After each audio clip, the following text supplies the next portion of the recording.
اب یہ مسئلہ زیادہ اس لیے گرم ہوا کہ آپ کو پتا ہے کہ جب تک امریکہ یہاں موجود تھا تو مشرف صاحب نے جو غلط ڈیسیژن کر کے پاکستانی قوم کو اور پاکستان کے اداروں کو امریکہ کی جنگ کے اندر جھونک دیا، اس کی وجہ سے افغان عوام خواہ ادھر رہتی ہو یا وہاں رہتی ہو وہ پاکستان سے نفرت کرتی ہے، پاکستانیوں سے نہیں، پاکستان کی پالیسیز سے. اور ظاہر ہے کہ ہم بھی ان کی جگہ ہوتے ہیں تو یہ نیچرل ہے. اور اس کی پھر ایگزیجریشن یہ ہوئی کہ یہاں پہ ٹی ٹی پی بن گئی اور انہوں نے پاکستانی فوج کو شہید کرنا شروع کر دیا، عوام کے اوپر حملے کرنے شروع کر دیے اور پولیس کے اوپر حملے کرنے شروع کر دیے، جس کے اگینسٹ پھر ضرب عضب اور رد الفساد اور یہ سارے آپ کو پتہ ہے آپریشنز ہوئے. جب افغانستان سے امریکہ چلا گیا 15 اگست 2021 کو آفیشلی اناؤنسمنٹ ہوئی ان کی، تو پاکستان یہ امید کر رہا تھا کہ ٹی ٹی پی جو ہے ان کو ٹی ٹی اے یعنی تحریک طالبان افغانستان کنٹرول کرے گی، ایٹ لیسٹ پاکستان کے اندر اب وہ کارروائیاں چھوڑ دیں. اور اس میں ٹی ٹی پی کے بھی کئی دہشت گرد ایسے تھے جو امریکہ کی جیلوں میں تھے. افغانستان کو جب آزادی ملی امریکہ سے تو ان جیلوں سے وہ لوگ بھی چھوٹ گئے. اب پاکستان کی ڈیمانڈ تھی کہ ان لوگوں کو ہمارے حوالے کریں، انہوں نے ہمارے حوالے نہیں کیا. پاکستان نے پھر بھی صبر کا مظاہرہ کیا کہ ٹھیک ہے اپنے پاس بھی رکھنا ہے تو انہیں لگام دے کے رکھیں. لیکن آپ کو پتا ہے کہ پچھلے کچھ عرصے سے دہشت گردی کے واقعات کتنے زیادہ ہو گئے بلوچستان کے اندر، ناردرن ایریاز کے اندر. ابھی یہ حالیہ واقعہ جو ہوا میاں والی میں، جس کی ساری تفصیلات میڈیا میں نہیں آئی اور میں بھی بتا کے آپ کا دل دکھی نہیں کرنا چاہتا، اس کے بعد پھر پاکستانی فوج جو ہے نا انہوں نے کہا کہ اب ہم اس حوالے سے کلیئر سٹانس لیں گے. حالانکہ ان کو پہلے ہی پتا ہونا چاہیے تھا.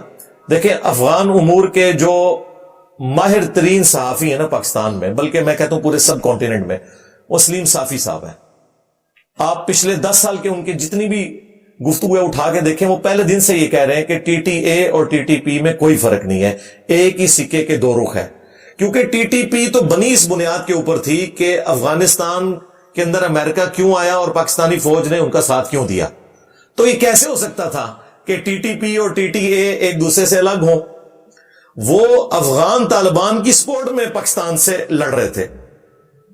باقی ان کا جو غلو ہے وہ اپنی جگہ، وہ آپ کو پتا ہے سب سے زیادہ میں ہی اس طرح کے نان سٹیٹ ایکٹرز، خواہ وہ طالبان میں ہو خواہ وہ باقی جماعتوں میں ہو، مذہبی یا سیاسی جماعتوں میں تو اس طرح کی کسی بھی سٹرگل کو جائز نہیں سمجھتا.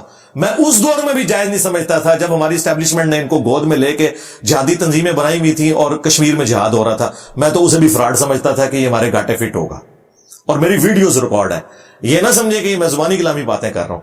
یوٹیوب تو جھوٹ نہیں نہ بولتی، 2012-13 کی میری ویڈیوز اٹھا کے دیکھ لیں. لیکن بہرحال ان کو سمجھ لیٹ آئی. اب جب یہ آئی ہے تو اب انہوں نے کہا ٹھیک ہے، پھر اب ہم ان کو اپنے طریقے سے جواب دیں گے. کیونکہ الٹیمیٹلی جو طالبان ہے افغانستان والے، انہوں نے کہا جی آپ اپنے معاملات کو خود دیکھیں. چٹا جواب دے دیا. ان کا اچھا پھر ہم دیکھیں گے نا، تو پھر ہم یہ دیکھیں گے کہ جتنے یہاں پہ غیر قانونی لوگ آباد ہیں آپ کے، ہم ان کو واپس کریں گے. ظاہر ہے یہ جینوئن رائٹ تھا پاکستان کا. اب اس میں آلموسٹ 1.25 لاکھ کے قریب ایسے افغانی بھی ہیں جن کے شناختی کارڈ جعلی ہیں. ان میں سے کئی پاکستان میں رہ رہے ہیں اور پاکستان کے شناختی کارڈ سے دوسرے ملکوں میں آباد ہیں. ان کے شناختی کارڈ بھی سارے کینسل ہو گئے. اب ظاہر وہ وہاں سے بھی نکالے جائیں گے.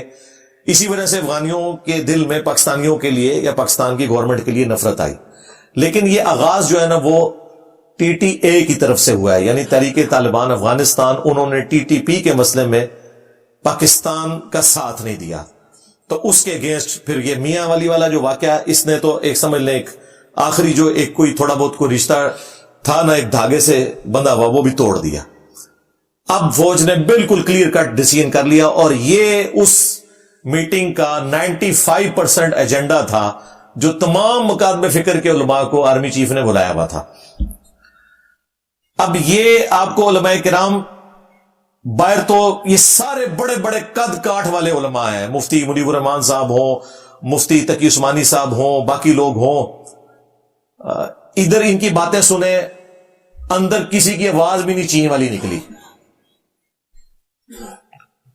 کہ کوئی ہم اپنی کو بات کسی طریقے سے, انہوں نے کلیئر کٹ بھائی ہماری یہ پالیسی ہے. مفتی تقی عثمانی صاحب نے تھوڑی سی گفتگو کی, ان کو بھی شٹ اپ کال دے دی گئی کہ بھائی اس طرح نہیں ہوگا جس طرح آپ کہہ رہے ہیں. پہلے بھی ہم کئی بار ان کے ڈسے جا چکے ہیں, اور اکثر علماء تو وہاں پہ نعرے لگاتے رہے, سپاس نامے ہی پڑھتے رہے, اور وہ بدماش قسم کی دہشت گرد تنظیموں کے علماء بھی وہاں موجود تھے جو باہر آپ کو بڑے بڑے بھاشن دیتے ہیں دلیری کے, اور اندر وہ یہ کہہ رہے تھے آپ کو پتہ ہے ہم تو ہے ہی آپ کے بندے ہیں, ہاں اب بھی ہم آپ کے ہی رہیں گے. وہ اپنا وہ یقین دلاتے رہے. اس وقت ضیاء الحق نے اس لیے افورڈ کر لیا تھا کہ اس وقت امریکہ کا ایک مشن تھا رشیا کے خلاف, اور امریکہ نے کہا تھا کہ بھئی ہم آپ کو اتنا پیسہ دیں گے کہ آپ تو اتنا کما ہی نہیں سکتے. اس لیے لوگ اکثر کہتے ہیں نا ڈکٹیٹرز کے دور کے اندر ملک بڑا خوشحال تھا, مشرف کے دور کے اندر بھی اور ضیاء الحق کے دور کے اندر بھی, اس لیے کہ آپ لوگ کرائے کے قاتل تھے, ہاں تو خوشحال ہی ہونا تھا. اب انہیں کوئی کرائے کے قاتل نہیں چاہیے کہ وہ ہمارے آرمی چیف کو کہیں کہ بھئی آپ سنبھال لیں. تو اس وقت تو یہ آپ بھول جائیں, اب جو بھی ہے پولیٹیکل گورنمنٹ ہی آنی ہے انشاءاللہ, الیکشن بھی ٹائم پہ ہو جائیں گے. بال وہاں پہ سپاس نامے یہ لوگ پڑھتے رہے جیسے کوئی مطلب آرمی چیف کو امیر المومنین جس طرح ڈکلیئر کر دیا جاتا نا اس طریقے سے وہ, لیکن ظاہر ہے کہ سمجھدار لوگ جو ہیں وہ باتیں سن لیتے ہیں. ظاہر ہے اس نے اب یہ تو نہیں کہنا تھا, تعریف تو کسی کو نہیں بری لگتی, تو یہ بھی نہیں کہنا تھا کہ شٹ اپ کال دیتے, ٹھیک ہے سن لی, باقی کرنا وہی ہے جو آپ نے کرنا ہے. بال انہوں نے کہا جی آپ کی ذمہ داری یہ ہے کہ اب اپنے محراب اور ممبر سے آپ لوگوں کو یہ ایجوکیٹ کریں کہ ہم افغانیوں کے ساتھ کوئی ظلم نہیں کر رہے. جو لوگ ورک پرمٹ لے کے یہاں آئے ہوئے ہیں وہ کام کرتے رہیں گے. اسی طریقے سے جو لوگ واقعی جن کی یہاں پہ رشتہ داریاں ہیں اور انہیں نیشنلٹی مل چکی ہے ان کی نیشنلٹی کینسل نہیں ہوگی. جو جعلی شناختی کارڈ والے لوگ ہیں اور جو غیر قانونی رہ رہے ہیں ہم ان کو نکالیں گے اور اچھے طریقے سے انہیں رخصت کر دیں گے, اور ہماری اپنی مجبوری ہے. حالانکہ میں سمجھتا ہوں وہ بیچارے وہاں جا کے ذلیل و خواری ہوں گے, کیونکہ 60% تو وہاں پہ پہاڑ ہے افغانستان میں, اکانومی ان کی بھی اتنی مضبوط نہیں ہے, زیادہ تر چوری کے پیسے کے اوپر چل رہی ہے. آپ کو تو یہ بتایا گیا کہ وہ تسبیح پھیرنے سے چل رہی ہے, نہیں, چوری کے پیسے کے اوپر اکانومی ان کی چل رہی ہے. اور ظاہر ہے چوری کا پیسہ اب جب رکے گا تو ان کی اکانومی بھی نیچے آ جائے گی. کیسے چل سکتا ہے اسمگلنگ کے اوپر اور یہ سارے معاملات. پاکستان کو اپنا لاس ہو رہا ہے آلموسٹ $7.5 ارب ہر سال نقصان ہوتا ہے اس چوری کی اکانومی کی وجہ سے, اور اس کا فائدہ ان کو ہوتا تھا. تو بہرحال اب انہوں نے ڈیسائیڈ کر لیا کہ یہ اب اینڈ ہے, اور مجھے نہیں لگتا اب یہ اتنی آسانی سے کوئی یہ پالیسی ریورس ہوگی. یہ میجر ایجنڈا تھا, اور علماء کو انہوں نے کہا کہ آپ جا کے لوگوں کو ایجوکیٹ کریں. علماء کو تو اس میں سے کچھ بھی نہیں ملنا.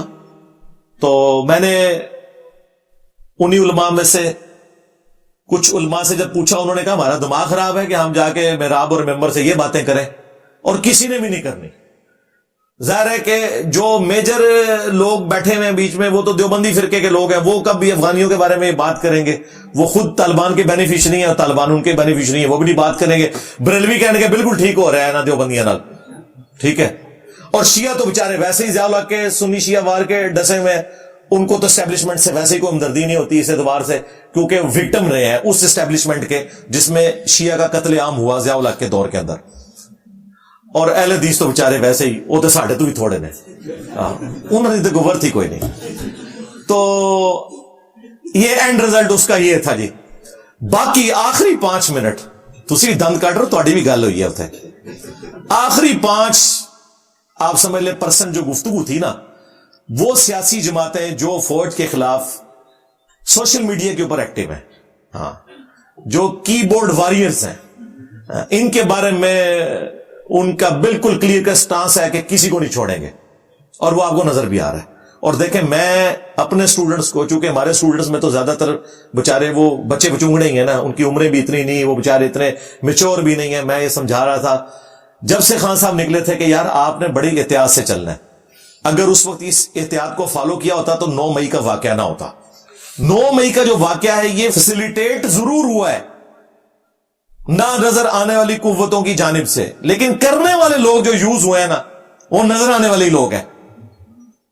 وہ اپنی جانب نہیں چھڑا سکتے, بلکہ ان لوگوں کی وجہ سے جیو فینسنگ میں بچارے عام عوام بھی آ گئے ہیں, اور وہ 10,000 سے زیادہ لوگ اس وقت جیلوں میں سڑ رہے ہیں, ان کے کیس بھی لگانے کے لیے کوئی تیار ہو رہا. میں نے تو پولیس کے سینئر آفیسر سے بھی بات کیا, انہوں نے کہا انجینئر صاحب بات یہ ہے کہ وڈیا نو غصہ ہی اتنا ہے کہ کریے, ٹھنڈا ہو لین دو.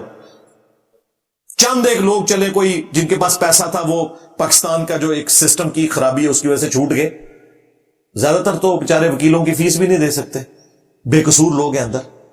تو میں اس پلیٹ فارم سے پہلے بھی آرمی چیف سے بھی ریکویسٹ کی تھی، اور چیف جسٹس سے بھی، پرائم منسٹر صاحب سے بھی، باقی لوگوں سے بھی ریکویسٹ کروں گا کہ خدا کے لیے جو بیچارے معصوم بچے اس میں جیلوں کے اندر ہیں ان کو فوراً سے پہلے شناخت پریڈ کر کے رہا کریں، جو صرف بیچارے جیو فینسنگ میں آئے تھے. جو کوئی پروٹیسٹ کے اندر انوالو ہیں، میں تو ان کے بارے میں بھی نرم گوشہ رکھتا ہوں کہ ان کے معاملے میں بھی نرمی کا رویہ اختیار کرنا چاہیے. اس کی وجہ یہ ہے کہ اگر ان کے ماسٹر مائنڈ اس زمانے کی اسٹیبلشمنٹ آج تک اسی طریقے سے دندراتے پھر رہے ہیں وہ لوگ، تو یار ان بچوں کو بھی چھوڑ دیں. مالی نقصان کی اگر بات کریں تو میرا خیال ہے مشرف نے جتنا مالی نقصان پہنچایا ہے اس قوم کو، تو کیا اب ہم فوج سے نفرت کرنا شروع کر دیں اس کی بنیاد کے اوپر؟ تو اگر وہ چند ایک لوگوں کی وجہ سے مالی نقصان ہوا ہے تو درگزر کریں گا. یہ کام نہ کریں کہ فوج اور پاکستان کی عوام آمنے سامنے آئے. اس کا الٹیمیٹلی نقصان فوج کو ہونا ہے اور پھر پاکستان کو بھی. تو اس لیے میں کہتا ہوں ان کے معاملے میں نرم رویہ ہے. یہ تو یعنی میرا موقف ہے. ہاں جو یہ بدماش قسم کے ہارڈ لائنر ہیں جن کے بارے میں یہ بھی، وہ جو عادل راجہ، وہ خبیث بھگوڑا، خاموش مجاہدین، جھوٹا انسان جس نے میرے بارے میں بھی ٹرینڈ چلایا کہ اس کو آئی ایس آئی والوں نے بھرتی کیا، دیکھ لو لگی بدوا انہوں بھی میری، ایک ایک نو بدوا لگ رہی ہے. اس نو 14 سال دی قید ہو گئی ہے، وہ اب پاکستان نہیں آ سکتا. ٹھیک ہے، جھوٹا انسان. یعنی وہ جھوٹی خبریں دیتا تھا کیونکہ مجھے اپنے بارے میں تو پتا ہے نا کہ میرے ساتھ تو کوئی ایسا معاملہ نہیں ہے، تو میرے بارے میں اس نے کلیم کیا. ٹھیک ہے. دوسرا، ہم وہ بار بار ریکویسٹ کر رہے تھے اپنے بھائی کے بارے میں، چلے وہ بھائی صاحب کو بھی اب انہوں نے کور کمانڈر کوئٹہ کے عہدے سے فارغ کر کے یونیورسٹی میں پڑھنے لکھنے کے لیے ڈال دیا، وہ بھی ایڈریس ہو گیا.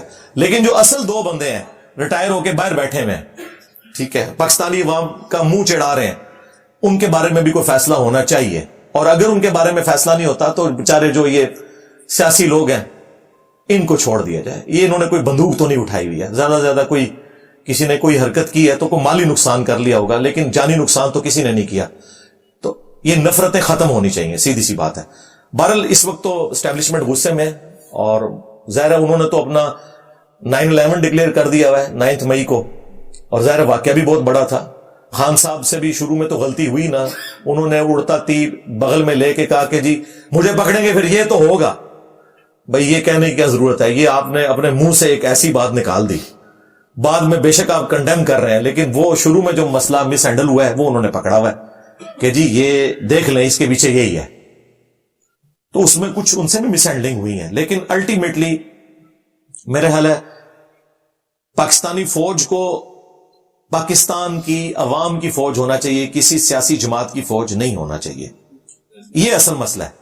پہلے یہ فوج پی ٹی آئی کی فوج بنی ہوئی تھی، اب دوسری پارٹیوں کی فوج بنی ہوئی ہے. یہ کام نہیں ہونا چاہیے. ساری پارٹیوں کے لیے برابر والا معاملہ ہونا چاہیے. ہم تو اس پلیٹ فارم سے کوئی بندے بھرتی نہیں کریں گے، ہم کوئی پروٹیسٹ نہیں کریں گے، کوئی روڈ بلاک نہیں کریں گے، لیکن اپنی زبان کے ذریعے حق بات ضرور کرتے رہیں گے تاکہ اپنے بڑوں کو یہ چیز ریئلائز کرواتے رہیں کہ یار تم نے مرنا ہے. کسی کے ساتھ ظلم نہیں ہونا چاہیے. قرآن پاک میں اللہ تعالیٰ نے واضح یہ فرمایا وَلَا يَجْرِمَنَّكُمْ شَنَآنُ قَوْمٍ عَلَىٰ أَلَّا تَعْدِلُوا اعْدِلُوا هُوَ أَقْرَبُ لِلتَّقْوَىٰ. دیکھنا کسی قوم کی دشمنی تمہیں اس بات پہ نہ ابھارے کہ تم انصاف کا راستہ چھوڑ دو. انصاف کرو، یہی تقوی کے قریب ہے، یہی تقوی کی روش ہے. تو انصاف کریں، وہ آپ کا رائٹ ہے. اور اگر آپ انصاف نہیں کر سکتے، طاقتور سے آپ درگزر کا معاملہ کرتے ہیں، تو کمزوروں کے ساتھ زیادہ درگزر کا معاملہ کریں، ورنہ مر کے اللہ کے حضور تو پیش ہونا ہے. صحیح بخاری اور صحیح مسلم دونوں کے اندر حدیث موجود ہے. اللہ کے محبوب صلی اللہ علیہ وآلہ وسلم نے فرمایا تم میں سے ہر شخص نگہبان ہے اور اس سے اس کی رعیت کے بارے میں پوچھا جائے گا. پھر نبی علیہ السلام نے ایک ایک چیز گنوائی کہ ایک حکمران اپنی رعایا کے اوپر نگہبان ہے، اس سے اس کے بارے میں پوچھا جائے گا. ایک خاوند اپنی بیوی اور بچوں کے اوپر نگہبان ہے، اس سے اس کے بارے میں پوچھا جائے گا. ایک بیوی اپنے خاوند کے مال اور اولاد کے اوپر نگہبان ہے، اس سے اس کے بارے میں پوچھا جائے گا.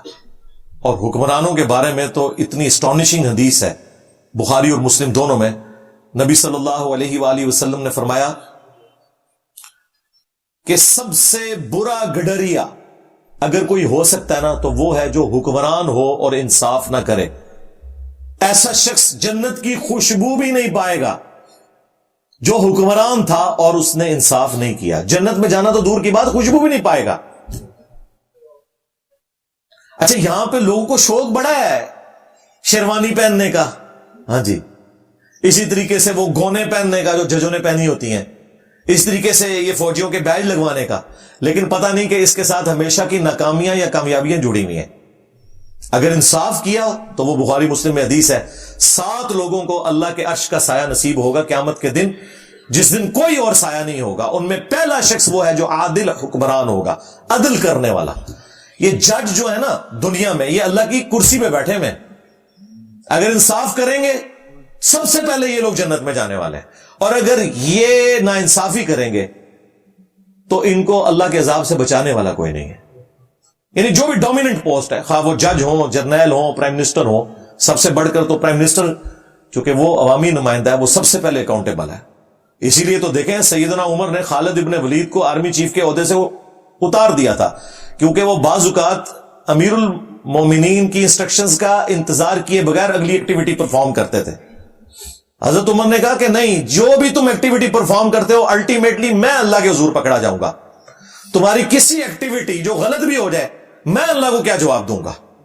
ان کا ڈیسیژن بالکل اپنی جگہ درست تھا. اور پھر انہوں نے یہ بھی کہا کہ دیکھو اب تو یہ شام کی سرزمین فتح ہو چکی ہے, اب ہمیں کوئی فوجی گورنر نہیں وہاں چاہیے. دیکھ لیں حضرت عمر بھی کتنے ڈیموکریٹک تھے, وہ کہتے تھے فوجی نہیں حکومت چلا سکتے. ہاں, انہوں نے کہا ابو عبیدہ ابن جرح کو بھیجوں گا جس کی رسول اللہ کے ساتھ صحبت ہے, وہ سیاسی معاملات کو چلا سکتے ہیں, کیونکہ تم تلوار کی زبان سے بات کرو گے, تلوار سے آپ عوام کو نہیں قابو کر سکتے. اس کے لیے ڈاکٹرن کی ضرورت ہوتی ہے, سیاسی سمجھ بوجھ کی ضرورت ہوتی ہے. تو لوگوں کو تو پتہ ہی نہیں ہے کہ جی حضرت عمر نے کوئی جذباتی ڈیسیژن کیتا ہے. بالکل صحیح ڈیسیژن کیتا سی, بالکل صحیح ڈیسیژن کیا تھا انہوں نے. حضرت عمر اتنے سمجھدار تھے, انہوں نے پولیس کا محکمہ علادہ کر دیا. انہوں نے کہا جو فوجی بارڈروں پہ کافروں کے خلاف لڑ رہے ہیں نا وہ پولیس میں بھرتی نہیں ہوں گے, کیونکہ یہ تلوار کی زبان سے بات کرتے ہیں. پولیس میں وہ بندہ ہونا چاہیے جو عوامی آدمی ہو. ویسے اب ہماری پولیس کا بھی ڈنگ کافی حد تک نکل چکا ہے. ہاں میں بتاؤں, ہمارا تو چونکہ بڑے عرصے سے انٹریکشن ہے نا, تو میرا تو بڑا اچھا تجربہ رہا ہے اس حوالے سے.